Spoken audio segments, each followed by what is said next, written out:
Hey guys, welcome to the channel here.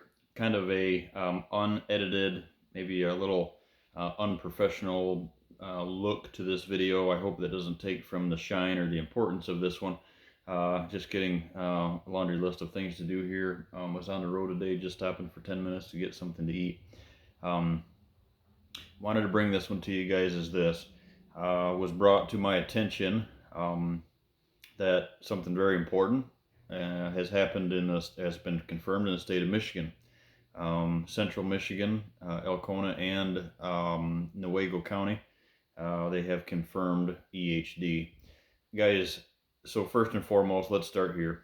There's going to be no edits on this video. We're just going to post it, get it out there, so I can get the message to you guys through the channel, right directly to the hunting community. So with that said, is this, guys, I don't have a PhD in scientific deer herd management, yada yada yada. There's guys out there that know way more about that than I do. I'm not going to claim to fame on that. What I do know is I have a bunch of clients that this could affect in the state of Michigan, and I'm wanting to get this information out to you just as quick as I can to help, right?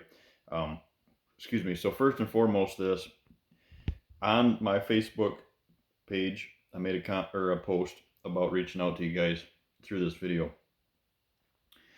Where we're going to start with this, if there's any comments here on the channel that are negative towards this video, this is not CWD, guys. This is EHD. There's no finger pointing. This blanket goes across anybody that has a love for deer. I don't care what side of the fence you're on. No pun intended, what side of the fence you're on.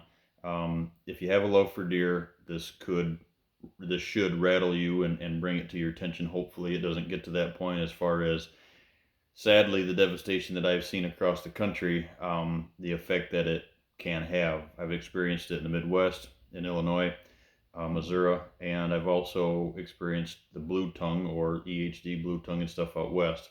And guys, it's no joke. It's not not fun. Folks have a lot of money in their properties. They have a lot of time, and we all have a love for deer outside of the harvest, right? And it's devastating. There's no way around it. It'll rattle you to the core. Hopefully, you just never know what the extent is going to be. So it's out there. It's been found. Yes, it was found in a high fence ranch. It has nothing to do with where this is, where this originates from or how it's passed. It cannot, the midge, guys. So to finish this first, no negative comments. You'll get blocked here on the channel. I don't care if you're a 20-year friend or a 20-year veteran of the business or friendship. I'll block you just as fast as someone new making smart-ass comments. You'll be blocked right off the bat. I'm not going to deal with it. This hunting world has turned into such as a comment that I had to block a gentleman the other night making a positive post for a client, a good friend of mine in Wisconsin, killing a really, really good deer, 4.5-year-old confirmed deer. And as soon as you post pictures, everybody takes it and runs with it, and it's a bunch of negativity. Not on this channel, it won't be. And this is one of them, guys. This if you have a love for deer, this blanket covers the entire deer world, right? And there's no passing of it. The midge. So to educate you a little bit is this moving forward. The midge lives in damp, cracked mud soil, is where it gets its power, right? That's the real estate. That's where it's at. It cannot transfer from deer to deer. The deer have to be bit by the midge that carries it. So, to say that it was found in the high fence ranch, I know the gentleman actually that where it was at, it's clean. Guys, they're way cleaner. Like I've always told everybody, is this, them facilities, I've been there and done that, right? I used to do that. Them facilities are 10 times as clean as the deer on the outside of the fence. Don't let anybody ever tell you any different. Yes, there's some bad apples out there, right? But the majority of that it's better in there than it is in the outside world. So if it can happen in there, it can happen out here. So in those controlled environments, guys, there are rarely ever any ponds. Now the hunting side of it maybe, but as far as a breeding facility, stuff like that, very few ponds, right? They're all based on water tanks that are cleaned. Maybe some spill off around it, but a lot of them have grass and stuff around it. Our concern is this, guys.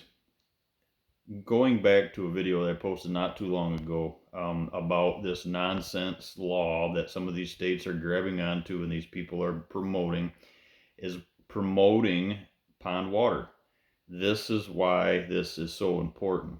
Um, if you follow the channel and you follow along with some of my tactics, you'll know that we promote the water tanks, and that's for this reason. The buried water tanks. That's for this reason, guys.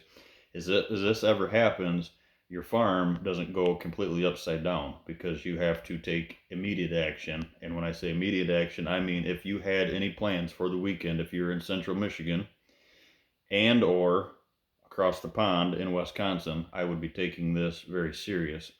I would cancel any weekend plans. If you've got water holes, not the tanks, but the holes, man-made liners, whatever the case is, I would poke a hole in the liner.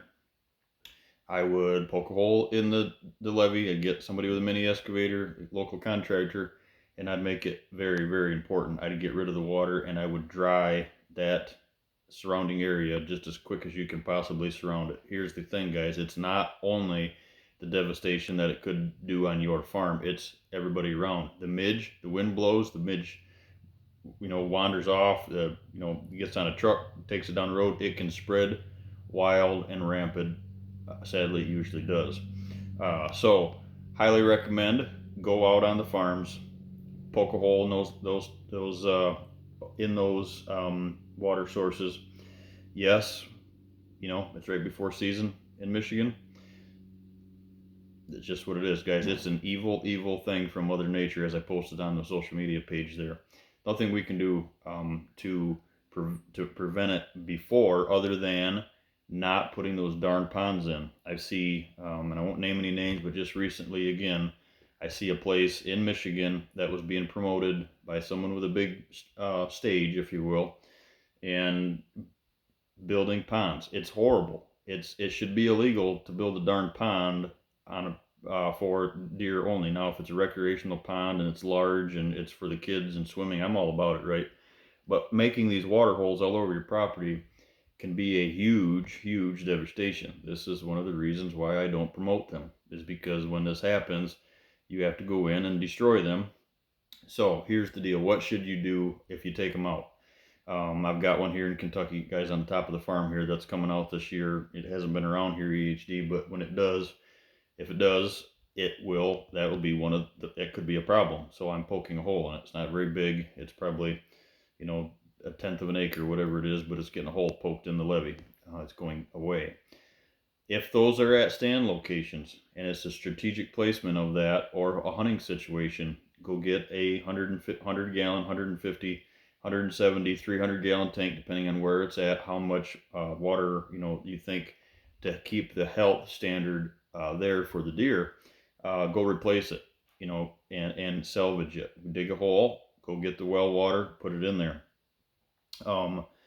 Some of the things that I've heard you can do, now this is beyond me, and you need to reach out and talk to someone about this. One of the high fence ranches, such as Mr. Whitty, that has shared this post on the social media page. Maybe reach out to Tom or somebody like that in the industry. There's many folks around, or a local vet, right, that deals with the deer herd. I've heard ivermectin in the water tanks sometimes works. It doesn't kill it, won't stop it, but it sure helps, I guess. That's going back to years ago. I had heard that as well. So there's some things that you can do. I don't know about putting that out on the farm in our tanks. I don't know that, right? Good question, because maybe it could help. I guess I don't. I'm trying to think, guys, out loud here with you. I don't know if I've talked to, well, I know Illinois, people in Illinois haven't done that because it's illegal to have one, right? Completely ridiculous. I don't know on that. I'll check into that. Maybe we'll do a little research on that, guys, because if it's not going to deter deer away from your water sources or stink or something like that, maybe there is something to it. So moving on, replace it at the stands, get it done. Botch a weekend plans, get it done, guys, because it doesn't stay within property lines. It doesn't stay, it doesn't go from nose to nose and deer to deer. You can't keep it in an area. It'll travel miles and miles and hundreds of miles, and usually it does. No different than mosquitoes or black flies in the UP, right? Same deal. Very important. It's not something to freak out about, but it's something to take very serious, and it's something to help each other with, and get it done, and try to steer that curve, I guess you could say, right? And so get with your neighbors, reach out to folks that maybe don't have social media, maybe even the bigger landowners around, that allow hunting, and maybe there's some folks leasing it from out of state, wherever that case is. Reach out, make it known that it is a huge concern, and like I said, no need to totally wig out, but very a topic that we need to take very serious. So I'll kind of keep you posted, guys, if there's anything that I know that pops up that will help. But I would recommend, like I said, I'm not the science guy, right? I'm the guy out in the woods and setting these properties up, and more on the hands-on, the strategic, and the the buildability of the properties and the functionality. Not so much about, I know enough of the health, right? But as far as what we can feed, minerals, stuff like that. But when it comes to water, and it comes like something like this, guys, there's guys out there that know way more than I do. But one thing, like I said, it's not going to help by finger pointing. It started here, it started there. This needs to happen, that needs to happen. That nonsense needs to cap right now, and we all need to work together to make it stop, or try to control it, right, guys? Because like I said, it devastates everybody. It'll rattle you to the core if you see it, to the extent that sometimes it gets to, and I've seen it get to. So hopefully it doesn't. But take this, like I said, on my Facebook page, guys. If there's one video that if you never take any of my videos serious, let this be the one that you do take serious. Spread the word, get it around. Let's get this under control. If there's anything I can help with from afar, guys, let me know. Get you in contact with somebody up there.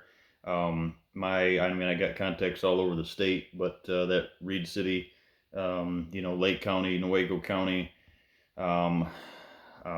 Wexford County, Mecosta County, I've got a lot of connections in that area if you need to get a hold of some contractors with some mini excavators to get that done.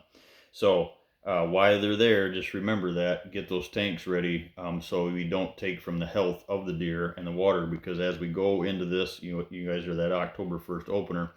We're 93 degrees down here this week. It's ridiculous until Thursday. And then we're dropping back down into more fall-like temperatures, and you guys are experiencing that as well. That will help. The weather will help that, right? But that wet, soil, or non-grass banked soil around those ponds, mud is, and it might not look muddy to you now. Take a good survey of what you got, because if the water level lowers in that grass line or that vegetation line around the pond, separates from the water, throughout the year, there's more deer using it, and drier conditions, and it's been a drought this year anyway, right? Ponds are probably down. That's when it attacks, and it is. So if that water level's down, guys, and you can see a mud ring or crack, get rid of it. Don't risk it. Just pull the plug. So big recreational ponds, different situation. With good, grass kept lawns and stuff around them, guys, I would still reach out to folks. Somebody that can really, get a hold of the DNR, maybe they've got some folks going around to really say yes or no. But whether anybody tells you that or not, these man-made ponds that are huge in Michigan right now, they're huge in Wisconsin, they're huge in Minnesota, because there's a lot of, folks with big platforms pushing these darn things. It's devastating.